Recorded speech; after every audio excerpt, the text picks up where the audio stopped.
नमस्कार दोस्तों, आप सभी का SB स्टडी 98 पर स्वागत है। जैसा कि हमने पिछले वीडियो में आप लोगों को संज्ञा के बारे में बताया था, संज्ञा से संबंधित कुछ प्रश्नों को भी हल करवाया था। तो आज हम लोग सर्वनाम तथा विशेषण के बारे में जानेंगे कि सर्वनाम और विशेषण किसे कहते हैं। तो चलिए सबसे पहले हम लोग सर्वनाम के बारे में जानते हैं। तो आइए जानते हैं सर्वनाम किसे कहते हैं। तो सर्वनाम उस विकारी शब्द को कहते हैं जो पूर्वापर संबंध से किसी संज्ञा के बदले आता है, जैसे मैं, तुम, वह, यह इत्यादि। ये सब नामों के बदले जो शब्द आता है उन्हें हम सर्वनाम कहते हैं। आगे है, संज्ञा से उस वस्तु का या उस व्यक्ति का बोध होता है जो लिखा या बोला गया हो, किंतु सर्वनाम से पूर्वापर संबंध के अनुसार जो बोध बदलता है उसे हम क्या कहते हैं, सर्वनाम कहते हैं। जैसे है, लड़का के लिए यदि वह आता है तो वह कहने से लड़के का बोध पूर्वापर संबंध के कारण होता है। किसके कारण होता है? तो पूर्वापर संबंध के कारण होता है। चलिए आगे है, हिंदी में 11 सर्वनाम होते हैं। मैं, तू, आप, यह, वह, जो, सो, कोई, कुछ, कौन, क्या, ये 11 हिंदी में सर्वनाम है। चलेंगे, प्रयोग के अनुसार जो है सर्वनाम के कुल कितने भेद होते हैं? तो 6 भेद होते हैं। पहला पुरुषवाचक सर्वनाम है, दूसरा निजवाचक सर्वनाम है, तीसरा निश्चयवाचक सर्वनाम है, चौथा अनिश्चयवाचक सर्वनाम है, पांचवा संबंधवाचक सर्वनाम है और छठवां प्रश्नवाचक सर्वनाम है। तो ये सर्वनाम के 6 भेद हैं। चले आगे है, तो चलिए एक एक करके सभी के बारे में हम लोग समझेंगे। तो सबसे पहले पुरुषवाचक सर्वनाम, पुरुषवाचक सर्वनाम के बारे में जानते हैं। तो किसे कहते हैं पुरुषवाचक सर्वनाम? तो पुरुषवाचक सर्वनाम किसी व्यक्ति के नाम के बाद आता है। उत्तम पुरुष में वक्ता या लेखक होता है, मध्यम पुरुष में पाठक या श्रोता तथा अन्य पुरुष में लेखक, पाठक या वक्ता, श्रोता के अतिरिक्त अन्य लोग भी आते हैं। पुरुषवाचक सर्वनाम ये है। चलिए, उत्तम पुरुष में मैं, हम हो जाएगा, मध्यम पुरुष में तू या तुम, आप लोग हो जाएगा, अन्य पुरुष में वह, यह, ये, वो वे हो जाएगा। तो ये है पुरुषवाचक सर्वनाम। चलिए आगे देखेंगे, अगला सर्वनाम हम लोग देखेंगे। तो दूसरा है निजवाचक सर्वनाम। तो आइए निजवाचक सर्वनाम के बारे में जानते हैं।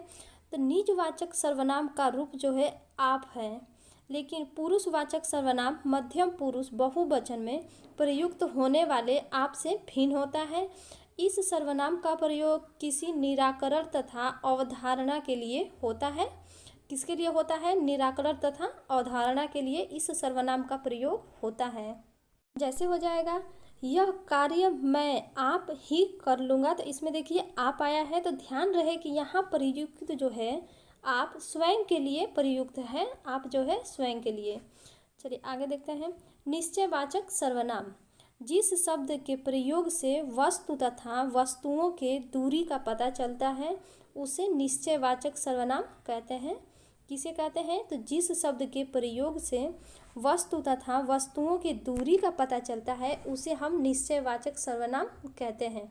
जैसे हो जाएगा, यह, वह, ये, वे, ये क्या है? निश्चयवाचक सर्वनाम के उदाहरण हैं। आइए 2-4 उदाहरण देखते हैं इसके। तो पहला है, यह मेरी पुस्तक है। तो क्या है यहाँ पे? यह प्रयुक्त हुआ है, यह मेरी पुस्तक है। दूसरा है, वह उनकी पेन है। तो ये दूसरा हो जाएगा, वह का प्रयोग यहाँ पे हुआ है। तीसरा है, ये मेरे हथियार हैं। तो यहाँ पे ये शब्द का प्रयोग हुआ है, ये मेरे हथियार हैं। तो डी है चौथा, वे तुम्हारे दोस्त हैं। तो यहाँ पे वे का प्रयोग हुआ है। तो ये रहे हमारे निश्चयवाचक सर्वनाम के कुछ उदाहरण और परिभाषा। आगे देखते हैं, आगे है अनिश्चयवाचक सर्वनाम। तो अनिश्चयवाचक सर्वनाम किसे कहते हैं, आइए जानते हैं।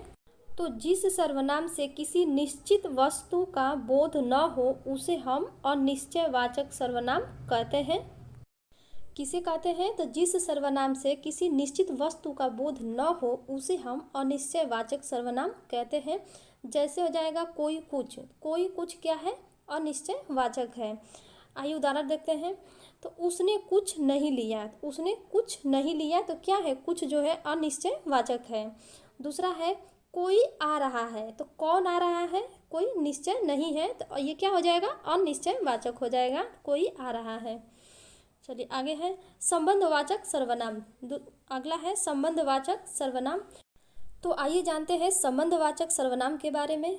तो ये है जिस सर्वनाम से वाक्य में किसी दूसरे सर्वनाम से संबंध स्थापित किया जाए उसे हम संबंधवाचक सर्वनाम कहते हैं। किसे कहते हैं? तो जिस सर्वनाम से वाक्य में किसी दूसरे सर्वनाम से संबंध स्थापित किया जाए उसे हम संबंधवाचक सर्वनाम कहते हैं। जैसे हो जाएगा जो, सो, ये क्या है? संबंधवाचक सर्वनाम है। जैसे जो आया है सो जाएगा, यह क्या है? सत्य है। जो आया है सो जाएगा, ये सत्य है। तो ये क्या हो रहा है? यहाँ पे संबंध जुड़ रहा है। तो ये रहा संबंधवाचक सर्वनाम। आगे देखते हैं। आगे है प्रश्नवाचक सर्वनाम। तो आइए प्रश्नवाचक सर्वनाम के बारे में जानते हैं।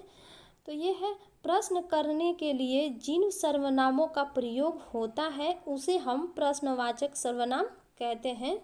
किसे कहते हैं? तो प्रश्न करने के लिए जिन सर्वनामों का प्रयोग होता है उसे हम प्रश्नवाचक सर्वनाम कहते हैं।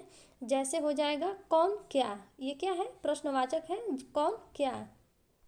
तो आइए इसके कुछ उदाहरण देखते हैं। तो पहला है वो कौन जा रहा है। तो क्या हो रहा है? यहाँ पे प्रश्न हो रहा है कि वह कौन जा रहा है, पता नहीं है कौन जा रहा है। दूसरा है वह क्या कह रहा था। तो क्या हो रहा है? यहाँ पे प्रश्न हो रहा है कि वह क्या कह रहा था। तो चलिए ये रहा प्रश्नवाचक सर्वनाम के परिभाषा और उदाहरण। आगे हम लोग जानेंगे विशेषण के बारे में। तो चलिए विशेषण के बारे में जानते हैं। विशेषण किसे कहते हैं? तो संज्ञा या सर्वनाम की विशेषता बताने वाले शब्दों को हम क्या कहते हैं? विशेषण कहते हैं।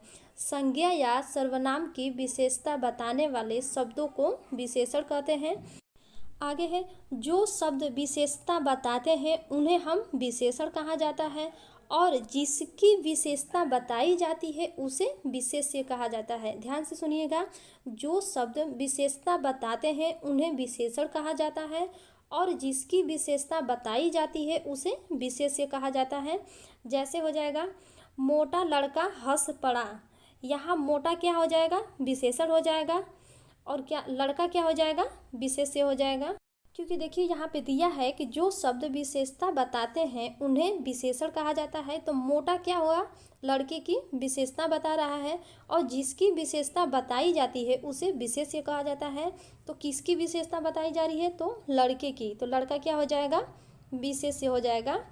तो ये है विशेषण। तो इतना आपने जाना कि विशेषण किसे कहते हैं, विशेषण क्या है, और विशेषण के कुछ एग्जाम्पल भी आप लोग को बता दिए, उदाहरण। अब आगे हम लोग जानेंगे विशेषण के भेद। विशेषण के भेद जानेंगे आगे हम लोग। तो विशेषण के मूलतः जो है 4 प्रकार के होते हैं भेद, या विशेषण मूलतः 4 प्रकार के होते हैं। तो पहला है सार्वनामिक विशेषण, दूसरा गुणवाचक विशेषण, तीसरा जो है संख्यावाचक विशेषण और चौथा हो जाएगा परिमाणबोधक विशेषण। चौथा परिमाणबोधक विशेषण। तो ये है विशेषण के कुछ मूलतः प्रकार हैं कि विशेषण के भेद होते हैं। तो 4 भेद हैं, चारों भेद यहाँ पे दिए हैं। चलिए आगे देखते हैं। आगे हम लोग एक एक विशेषण के भेदों के बारे में जानेंगे, सबके बारे में एक एक विस्तार से जानेंगे। तो हम शुरू करने से पहले आप लोग से कुछ कहना चाहते हैं कि आप लोग वीडियो को लाइक नहीं करते हैं तो प्लीज़ वीडियो को पहले लाइक करिए, शेयर करिए, फिर आप देखना शुरू करिए। चलिए शुरू करते हैं। सार्वनामिक विशेषण। पहला सार्वनामिक विशेषण। तो आइए सार्वनामिक विशेषण के बारे में जानते हैं। तो विशेषण के रूप में प्रयुक्त होने वाले सर्वनाम को सार्वनामिक विशेषण कहा जाता है। किसे कहते हैं? तो विशेषण के रूप में प्रयुक्त होने वाले सर्वनाम को सार्वनामिक विशेषण कहा जाता है। इनके 2 भेद होते हैं। कितने होते हैं? 2 भेद होते हैं। पहला है मौलिक सार्वनामिक विशेषण, दूसरा यौगिक सार्वनामिक विशेषण। तो ये रहा सार्वनामिक विशेषण के बारे में कुछ जानकारी। आगे हम लोग देखेंगे दूसरा। तो ये है गुणवाचक विशेषण। तो आइए गुणवाचक विशेषण के बारे में जानते हैं। तो जो शब्द संज्ञा अथवा सर्वनाम के गुण, धर्म, स्वभाव का बोध कराते हैं उन्हें हम गुणवाचक सर्वनाम कहते हैं। किसे कहते हैं? तो जो शब्द संज्ञा अथवा सर्वनाम के गुण, धर्म, स्वभाव का बोध कराते हैं उन्हें हम गुणवाचक सर्वनाम कहते हैं। तो ये है गुणवाचक सर्वनाम की परिभाषा। आगे हम लोग जानेंगे तीसरा नंबर। तो ये है तीसरा नंबर है संख्यावाचक विशेषण। तो आइए संख्यावाचक विशेषण के बारे में जानते हैं। तो ये है जो शब्द संज्ञा अथवा सर्वनाम की संख्या का बोध कराते हैं उन्हें हम संख्यावाचक विशेषण कहते हैं या संख्यावाचक विशेषण कहा जाता है। ये दो प्रकार के होते हैं। संख्यावाचक विशेषण जो है दो प्रकार के होते हैं। पहला है निश्चित संख्यावाचक, दूसरा हो जाएगा अनिश्चित संख्यावाचक। तो आइए सबसे पहले हम लोग निश्चित संख्यावाचक विशेषण के बारे में जानते हैं। तो इनकी निश्चित संख्या का बोध होता है। जैसे 10 लड़के, तो 10 क्या है, ये निश्चित है, 10 लड़के निश्चित है। 20 आदमी, तो ये भी क्या है, निश्चित है कि 20 आदमी निश्चित है। तो ये हो जाएगा निश्चित संख्यावाचक। दूसरा है बी है अनिश्चित संख्यावाचक। तो किसे कहते हैं, तो इनसे अनिश्चित संख्या का बोध होता है। जैसे हो जाएगा कुछ लोग चले गए, तो कुछ लोग चले गए, तो कौन चला गया, तो कुछ लोग चले गए, तो ये क्या है, अनिश्चित है। तो इसे हम अनिश्चित संख्यावाचक कहेंगे। तो ये रहा संख्यावाचक विशेषण के बारे में कि इसके प्रकार कितने होते हैं, प्रकारों के बारे में आपने जाना। आगे हम लोग देखेंगे, चौथा देखेंगे। तो चौथा है परिमाण बोधक विशेषण। चौथा क्या है, परिमाण बोधक विशेषण। तो आइए जानते हैं इसके बारे में। तो जिन विशेषणों से संज्ञा अथवा सर्वनाम के परिमाण का बोध होता है उन्हें हम परिमाण बोधक विशेषण कहते हैं। किसे कहते हैं, तो जिन विशेषणों से संज्ञा अथवा सर्वनाम के परिमाण का बोध होता है उन्हें हम परिमाण बोधक विशेषण कहते हैं। तो इसके दो भेद होते हैं, निश्चित परिमाण बोधक और दूसरा है अनिश्चित परिमाण बोधक। ये इसके दो भेद हैं। तो ये है परिमाण बोधक विशेषण। तो आज की वीडियो में हमने सर्वनाम और विशेषण के बारे में बताया है। आप लोग सर्वनाम और विशेषण के बारे में जाने हैं। आगे हम इसी से संबंधित कुछ प्रश्नों को लेकर के आएंगे आगे की वीडियो में। तो आप लोगों को वीडियो अच्छी लगी हो तो प्लीज़ कमेंट करके ज़रूर बताइएगा। अगर आप चैनल पे नए हैं तो प्लीज़ चैनल को सब्सक्राइब कर लीजिएगा। इसी प्रकार की वीडियो हम आप लोगों के लिए लेकर आते रहेंगे। मिलते हैं नेक्स्ट वीडियो में। Thank you so much.